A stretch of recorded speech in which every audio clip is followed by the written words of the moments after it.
இன்றைக்கி நம்மளோட சேனலில் பார்த்தீங்கன்னா ஒரு லார்ஜ் ஸ்கேல் மேனுஃபேக்சரிங் பிஸ்னஸ் பற்றி தான் நம்ம பார்க்க போகிறோம். மேனுஃபேக்சரிங் பிஸ்னஸ் அப்படின்னும் போது ஆஸ் யூஷுவல் எல்லோரும் சொல்கிற மாதிரி பிஸ்னஸில் வந்துட்டு சின்ன தொழில் பெரிய தொழில் அப்படின்னு ஒன்றும் கிடையாது. நம்ம எந்த லெவலுக்கு ஒரு சின்ன ஒரு தொழிலாக இருந்தாலுமே அதை வந்து பல கோடிக்கு வந்து டிரான்சாக்ஷன்ஸ்க்காக ரெடி பண்ணி அந்த பிஸ்னஸை வந்து வளர்த்து நமக்கு பெரிய லெவலில் ஆனவங்களும் இருக்காங்க. அதே போல் லார்ஜ் ஸ்கேலில் இன்வெஸ்ட்மெண்ட்ஸ் பண்ணிவிட்டு அதில் ஓரளவுக்கு கூட மார்ஜின் எடுக்காத க்ளோஸ் பண்ண கம்பெனிஸும் இருக்காங்க. ஸோ ஃபர்ஸ்ட் நம்ம அதை அண்டர்ஸ்டாண்ட் பண்ணிக்கணும். ஒரு லார்ஜ் ஸ்கேலில் நம்ம ஒரு மேனுஃபேக்சரிங் கம்பெனியை ஸ்டார்ட் பண்ணுறோம் அப்படின்னும் போது அதுக்கு நமக்கு அந்த ப்ராடக்ட் வந்து மார்க்கெட்டில் டிமாண்டாக இருக்கா அப்படின்றத நம்ம வந்து ஃபர்ஸ்ட் பார்க்கணும். அதுதான் ரொம்ப முக்கியமான விஷயம். ஸோ இன்றைக்கி நம்ம பார்க்க போகிற இந்த ப்ராடக்ட் பார்த்திங்கன்னா இதுக்கு த்ரூ அவுட் த இயர் இந்த ஒரு டிமாண்ட் வந்து அதிகரிச்சுட்டே இருக்கிற ஒரு ப்ராடக்ட் தான் இன்றைக்கி நம்ம பார்க்க போகிறது. ஒரு ஸ்மால் ஸ்கேலில் இந்த மாதிரி ஒரு லார்ஜ் ஸ்கேல் பிஸ்னஸ் எடுத்து பண்ண முடியுமா அப்படின்னா கண்டிப்பாக பண்ண முடியும். ஸோ இன்கமும் ரொம்ப நல்லாவே இருக்கும். அது எப்படி பண்ணலாம், என்னென்னலாம் இதுக்கு தேவை அப்படின்றத பார்த்துலாம். அதுக்கு முன்னாடி இப்போ தான் நம்மளோட சேனலை நீங்கள் ஃபர்ஸ்ட் டைம் பார்க்குறீங்க, இன்னும் நீங்கள் சப்ஸ்கிரைப் பண்ணல அப்படின்னா கீழே தெரியுற ரெட் கலர் பட்டனை ப்ரெஸ் பண்ணி சப்ஸ்கிரைப் பண்ண மறக்காதீங்க. அப்படியே பக்கத்தில் உள்ள பெல் ஐக்கானை கிளிக் பண்ணிடுங்க. ஸோ தட் நான் போடுற வீடியோஸ் உங்களுக்கு ரெகுலர் அப்டேட்ஸாக வந்துடும். A4 A3 sheet manufacturing business. இந்த பிஸ்னஸ் பார்த்தீங்க அப்படின்னா யூஸ்வலாக இதுக்கு நிறைய ப்ராசஸ் இருக்குது. நம்ம எடுத்து பண்ணணும். ஒரு பேப்பர் இண்டஸ்ட்ரியில் ஒரு நோட் புக் மேனுஃபேக்சரிங் பண்ணுற ஒரு யூனிட் நம்ம ஸ்டார்ட் பண்ணணும். இல்லை நம்ம வந்துட்டு பார்த்தீங்க அப்படின்னா நம்ம ஸ்டாம்ப் பேப்பர் அப்படின்னு சொல்லுவாங்களா, பத்திரம் பதிவு பண்ணுற பேப்பர்ஸ், அந்த மாதிரி பிஸ்னஸ் ஃப்ரான்ச்சைஸ் எடுக்கணும் அப்படின்னா எல்லாத்துக்குமே தனித்தனி ரூல்ஸ் அண்ட் ரெகுலேஷன்ஸ் லைசன்ஸ் இருக்குது. ஸோ அதெல்லாம் உங்களுக்கு தேவை. எப்படி வந்து இந்த ஸ்டாம்ப் பேப்பர் ஃப்ரான்ச்சைஸ் அந்த மாதிரி நம்ம ஒரு தொழில் ஸ்டார்ட் பண்ணணும் உங்களுக்கு தேவைப்படுது அப்படின்னா நீங்கள் கமெண்ட் செக்ஷனில் சொல்லுங்கள். கண்டிப்பாக நான் அந்த வீடியோவான டீட்டெயில்ஸ் உங்களுக்கு ஷேர் பண்ணுறேன். இப்போ நம்ம பார்க்க போகிறது A4 A3 sheet manufacturing business. இதை பற்றி தான் பார்க்க போகிறோம். யூஸ்வலாக இது வந்து ரொம்ப பெரிய ஒரு லார்ஜ் ஸ்கேல் இண்டஸ்ட்ரி. அதே போல் காம்படிஷன்ஸ் அப்படின்னும் போது இந்த இண்டஸ்ட்ரியில் அதிகம் தான். கண்டிப்பாக காம்படிஷன் கம்மி அப்படின்னு நான் சொல்ல மாட்டேன். பட் இந்த இண்டஸ்ட்ரியில் அவங்க மட்டும்தான் பண்ண முடியுமானா அது இப்படி கிடையாது. நம்மளாலையும் எடுத்து பண்ண முடியும். லார்ஜ் ஸ்கேலாக பண்ணுறவங்களும் பண்ணலாம், நம்மள மாதிரியான பர்சன்ஸும் பண்ணலாம். எப்படின்னா நீங்கள் ஒரு டிஸ்ட்ரிபியூட்டருக்கு இதை நீங்கள் சப்ளை பண்ணும்போது ஈஸியாக உங்களால் மார்க்கெட் பிடிக்க முடியும். இதுக்கு ஃபஸ்ட்டு தேவையான முக்கியமான விஷயம் ரா மெட்டீரியல் என்னன்னு பார்த்தீங்கன்னா இந்த மாதிரி ஜம்போ பேப்பர் ரோல்ஸ் அப்படின்னு சொல்லுவாங்க. இதுதான் நமக்கு தேவை. ஸோ பேப்பர் மேனுஃபேக்சரிங் பண்ணுறோம் அப்படின்னும் போது நிறைய இண்டஸ்ட்ரியில் என்ன பண்ணுவாங்கன்னா இந்த ரா மெட்டீரியல் டைரெக்டாக வந்துட்டு இந்த பேப்பர் ரோல்ஸ் இருக்குது பார்த்தீங்களா, இதையே மேனுஃபேக்சர் பண்ணி அதுக்கப்புறம் பேப்பர்ஸ் பண்ணுறவங்களும் இருக்காங்க. அந்த மாதிரி யூனிட்லாம் நம்ம பண்ணுறோம் அப்படின்னா 50 lakhs 1 crore அந்த மாதிரி போயிடும். ஸோ அது நமக்கு சூட் ஆகாது.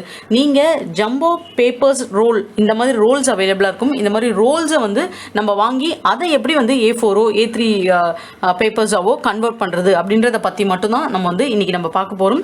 ஸோ இதுக்கு தேவையான இந்த மிஷினரிஸ், இந்த ஜம்போ ரோல்ஸ், இது எல்லாமே நான் டிஸ்கிரிப்ஷனில் ஷேர் பண்ணுறேன். அதே போல் நம்ம மிஷின் எங்கே எடுக்கிறோமோ அந்த இடத்துலேயே பார்த்தீங்க அப்படின்னா நமக்கு ட்ரைனிங்கும் வந்து ப்ரொவைட் பண்ணிடுவாங்க. ஸோ மிஷினோட ப்ரைஸ் நமக்கு எந்த அமௌண்ட்லேருந்து ஸ்டார்ட் ஆகும்னு பார்த்தீங்கன்னா 13 lakhsலேருந்து ஸ்டார்டிங் ஆகுதுங்க. ஸோ மிஷின் நம்ம வாங்கணும் அப்படின்னா 13 லட்ச ரூபாவும் கையிலேருந்து மொத்தமாக போடணும் அப்படின்ற அவசியம் இல்லை. லோன்ஸ் நிறைய இருக்குது, MSMEல இருக்குது. அதே போல் லாஸ்ட்டாக கூட நம்ம நீட்ஸ் அப்படின்னு சொல்லிட்டு நான் ஒரு லோன் போட்டிருப்பேன். இது வந்து கவர்மெண்ட்டே நமக்கு வந்து ஆஃபர் பண்ணுற லோன் சப்சிடிஸ் இருக்குது. அதுவும் பேப்பர் இண்டஸ்ட்ரீஸ்க்கு பார்த்தீங்கன்னா நிறைய சப்சிடிஸ்லாம் அவைலபிளாக இருக்குது. ஸோ அந்த லோன்ஸோட டீட்டெயில்ஸ் எல்லாமே நான் உங்களுக்கு ஷேர் பண்ணுறேன். அப்படி நீங்கள் போயிட்டு ப்ராப்பராக அப்ளை பண்ணும்போது உங்களுக்கு ஒரு 10 to 15% மிஷினரிஸ்க்கு நம்ம பே பண்ணுற மாதிரி வரும். பேலன்ஸ் வந்து மந்த்லி EMI ஒரு 5 years 4 yearsனு போடுவாங்க. உங்களால் எவ்வளோ சீக்கிரம் அந்த லோன்ஸை வந்து கட்டி முடிச்சிட முடியுதோ அதுக்கேற்ற மாதிரி நீங்கள் வந்து அந்த லோன்ஸ் வந்து அடைச்சிட முடியும். ரொம்ப சீப்பஸ்ட் இன்ட்ரெஸ்ட் ரேட்ஸ் கூட நிறைய லோன்ஸ் அவைலபிளாக இருக்குது. ஃபர்ஸ்ட் பார்த்தீங்கன்னா இந்த காப்பி பேப்பர் ஜம்போ ரோல் இதுதான் இதோடைய ஃபர்ஸ்ட் ரா மெட்டீரியல்னு சொல்லியிருக்கேன். ஸோ இந்த ரா மெட்டீரியல் வாங்குகிறோம் அப்படின்னா நம்ம நெக்ஸ்ட்டு நமக்கு மிஷினரிஸ் என்னென்னலாம் தேவை அப்படின்றத பார்க்கலாம். பேப்பர் ஷீட் கட்டர் அந்த ஒரு மிஷின் நமக்கு தேவை. அதுக்கப்புறம் பார்த்தீங்க அப்படின்னா உங்களுக்கு தேவையானது என்னென்னா பேப்பர் ஷீட்.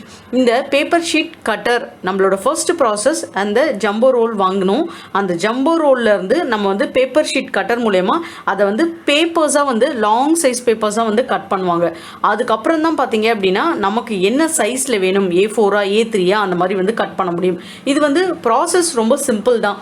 அதாவது ஒரே மிஷின்ஸே போதும். நிறைய பலதரப்பான கட்டர் பண்ணுறது, நமக்கு ஃபினிஷ்டு ப்ராடக்ட்ஸ் பண்ணுறது அந்த மாதிரி எதுவுமே வேண்டாம். ஸோ ஒரே மிஷினரிஸ்லேயே நம்ம வந்து ஓவராலாக இந்த இந்த இத்தனை ப்ராசஸ்மே வந்துடும். ஜம்போ ரோல் நம்ம ஃபிக்ஸ் பண்ணிட்டோம் அப்படின்னா நம்ம இந்த ஷீட்டை வந்து இந்த கட்டர் மூலயமா பெரிய பெரிய லாங் ஷீட்ஸாக கட்டர்ஸ் வந்து பண்ணிடும். அதுவே வந்து அந்த யூனிட்டில் அட்டாச்சாக இருக்கும். அதுக்கப்புறம் பார்த்தீங்க அப்படின்னா இந்த பேப்பர் ஷீட்டை வந்து ஒரு ஃபினிஷ்டு ப்ராடக்டாக ஆக்கிறதுக்காக A4 A3 பேப்பர் கட்டர்ஸ், அந்த கட்டர்ஸ் வச்சு நம்ம வந்து எந்த சைஸ்க்கு நம்ம வேணுமோ அது அந்த மாதிரி மிஷின்ஸில் நம்ம அட்ஜஸ்ட் பண்ணிடணும். ஸோ அந்த மாதிரியான சைஸஸ் வந்து பேப்பர்ஸ் வந்து கட் பண்ணிடும். நம்ம இந்த ப்ராசஸில் சக்ஸஸ்ஃபுல் ஆகணும் இந்த பிஸ்னஸ்லனா கண்டிப்பாக டிஸ்ட்ரிபியூட்டர் கண்டிப்பாக தேவை. அதே போல் நம்ம ஃபோட்டோ காப்பி எடுக்கிறோம் இல்லைங்களா இந்த ஜெராக்ஸ் கடையில் போய்ட்டு, ஸோ அந்த மாதிரி A4 A3 ஷீட்ஸோடைய கம்பெனிஸோட ஆர்டர்ஸ் நமக்கு எடுக்கணும். காம்படிஷன்ஸ் அதிகமாக இருந்தாலும் இந்த பிஸ்னஸில் நம்ம நல்ல லாபம் அப்படின்றத எடுக்க முடியும். ஏன்னா இண்டஸ்ட்ரீஸில் எல்லா இடத்துலையுமே பேசிக் இதுதான். இந்த நம்ம வந்து ஒரு பேப்பர் பேக் மேனுஃபேக்சரிங் பண்ணுறாங்க அப்படின்னாலும், paper arts paper craft manufacturing பண்ணுறாங்க அப்படின்னாலும், ஒரு புக்ஸ் வந்து தயாரிக்கிறாங்க அப்படின்னாலும், ஒரு நோட்டு தயாரிக்கிறாங்கனாலும் கண்டிப்பாக வந்து எல்லாருக்குமே வந்து பேப்பர் அப்படின்றதே ஒரு பேஸ். அந்த பேப்பர்ல இருந்து தான் வந்து அவங்க ஃபர்தராக வந்து எல்லாமே வந்து பண்ணுறது. அதனால இந்த பேப்பர் அப்படின்றதுக்கு எப்பயுமே டிமாண்ட் ஜாஸ்தியாக தான் இருக்கும். ஸோ ரீம் அப்படின்னு சொல்லுவாங்க. இதை அப்படி தான் வந்து இதை சேல்ஸ் பண்ணுவாங்க. ஒரு ரீம் அப்படின்றது 500 ஷீட்ஸ் இருக்கும். நம்ம ஒரு பண்டல் அப்படின்னு சொல்லுவோம் இல்லைங்களா, நம்ம நிறைய இந்த கடைகளில் பிரிண்ட் அவுட்ஸ் கடைகளில் இல்லை ஸ்டேஷனரி ஷாப்ஸ்லாம் பார்த்தீங்கன்னா ஒரு ரீம் 2 ரீம்னு அவங்க வாங்கி வச்சுருப்பாங்க. நம்ம A4 ஷீட் வேணும் அப்படின்னு கேட்டால் 50 பைஸ் 1 ரூபின்னு சொல்லிட்டு அந்த ரீமில் இருந்ததை நம்ம எடுத்து கொடுப்பாங்க. அந்த மாதிரி ஒரு ரீமில் வந்து 500 ஷீட்ஸ் வரைக்கும் வரும் நமக்கு. இந்த மிஷினோட ப்ரொடக்ஷன் பார்த்தீங்கன்னா நமக்கு 10 டன் வரைக்கும் ஒரு நாளைக்கே வந்து ப்ரொடக்ஷன் கொடுக்கக்கூடியது தான் இந்த மிஷின். ஸோ நமக்கு வந்து கிட்டத்தட்ட பார்த்தீங்க அப்படின்னா ஒரு டன்கே நமக்கு 2 lakh 3 lakh பேப்பர்ஸ் கிட்ட வந்து இருக்கும். நம்மளுடைய A4 A3 எந்த ஒரு பேப்பர் நம்ம வந்து தயாரிக்க போகிறோம் அப்படின்றத வச்சு தான் அந்த கவுண்டிங்ஸ் நமக்கு இருக்கும். ஸோ 500 ஷீட்ஸில் ஒரு ரீம் இருக்குது அப்படின்னா நம்ம டோட்டலாக பார்த்தீங்கன்னா ஒரு 50 rupees ப்ராஃபிட் நம்ம வந்து வைக்கிறோம் ஒரு ரீம்க்கு அப்படின்ற மாதிரி வச்சுக்கலாம். ஸோ ஈச் ரீம் ஒரு 200 ரீம்ஸ் நம்ம சேல்ஸ் பண்ணுறோம் போது 10,000 rupees கிட்ட நம்மளால் லாபம் எடுக்க முடியும். ஆனால் நீங்கள் வந்து இண்டிவிஜுவலாக 10,000 ரீம்ஸ் வந்து ஒருத்தர்கிட்டும் போயிட்டு சேல்ஸ் பண்ண முடியாது இல்லைங்களா. ஸோ டிஸ்ட்ரிபியூட்டர் மூலயமா தான் நீங்கள் இதை சேல்ஸ் பண்ண முடியும். முக்கியமான விஷயம் டிரான்ஸ்போர்ட்டேஷன்ஸ். ஒரு நாளைக்கு உங்களுக்கு டிரான்ஸ்போர்ட்டேஷன் குறைஞ்சது பார்த்தீங்கன்னா 500 rupees அது நீங்கள் இதுக்கு வைக்கணும். ஏன் அப்படின்னா டிரான்ஸ்போர்ட்டேஷன்ஸ் நீங்கள் வந்து இந்த பேப்பர் ரீம்ஸ் அப்படின்றது நம்ம விசிபிளாக நமக்கு நம்மளுடைய ஒரு ரூமில் இதை வந்து நம்ம ஃபுல்லாகவே வந்து வைக்கிறோம். ஒரு லோட் 2 லோடு அப்படின்னா கண்டிப்பாக ஒரு ரூம் அளவுக்கு நமக்கு பத்தாது. குறைஞ்சபட்சம் ஒரு 2000 ஸ்கொயர் ஃபீட் அளவுக்காவது நமக்கு வந்து பிளேஸ் வேணும் இந்த மாதிரி ஒரு மேனுஃபேக்சரிங் பிஸ்னஸ் ஸ்டார்ட் பண்ணுறதுக்கு. அவ்வளோ லோடு ஏற்றணும் அப்படின்னா நமக்கு வந்து வண்டி ஒரு ட்ரிப் வண்டி இருந்தால் போதும் ஏற்றிட முடியும். ஸோ மினிமம் ஒரு 500 rupees மேக்ஸிமம் வந்து நீங்கள் எந்த மாதிரி இடத்துல ஒரு வண்டி வந்து வெஹிக்கிள்ஸ் ஈஸியாக வந்து அந்த லோடு எடுத்துகிட்டு போகிற மாதிரி இருக்குது அப்படின்னா உங்களுக்கு சார்ஜஸ் கம்மியாக இருக்கும். இன்கேஸ் உள்ளே வந்து கொஞ்சம் இன்டீரியராக இறங்கி நடந்து வந்து லோட்ஸ் எடுத்துகிட்டு வந்து திருப்பி டிலோட் பண்ணணும் அப்படின்னும் போது அந்த இடத்துல உங்களுக்கு பைசா கேட்பாங்க. ஸோ டிரான்ஸ்போர்ட்டேஷன் தான் முக்கியமாக பேப்பர் இண்டஸ்ட்ரீஸில் வந்து ஒரு முக்கியமான பார்ட்டாக வந்து நமக்கு சார்ஜஸ் அதிகமாக கன்சியூம் பண்ணுறது. ஏன்னா நிறைய லோட்ஸ் வந்து டெய்லி நம்ம எடுக்க வேண்டியது இருக்கும். அதனால் டிரான்ஸ்போர்ட்டேஷன்ஸ் நீங்கள் பார்த்துக்கணும். முக்கியமான விஷயம் நமக்கு பல்க் சப்ளையாக எங்கே போகுது அப்படின்ற ஆர்டர் வந்து நம்ம எடுக்கணும். பல்க் சப்ளை இருந்தால் மட்டும்தான் நம்மளால் வந்து இந்த மாதிரி A4 ஷீட்ஸ் A3 ஷீட்ஸான ஆர்டர்ஸ் நம்மளால் எடுக்க முடியும். ஒரு சில டைமில் பேப்பர் பேக்ஸ்லாம் பண்ணுறாங்க பார்த்தீங்களா பல்காக, அந்த மாதிரி பர்சன்ஸ் என்ன பண்ணுவாங்கன்னா உங்ககிட்ட இந்த மாதிரி A4 A3 அப்படின்னு கேட்காம ஸ்பெசிஃபிகேஷன் சொல்லுவாங்க.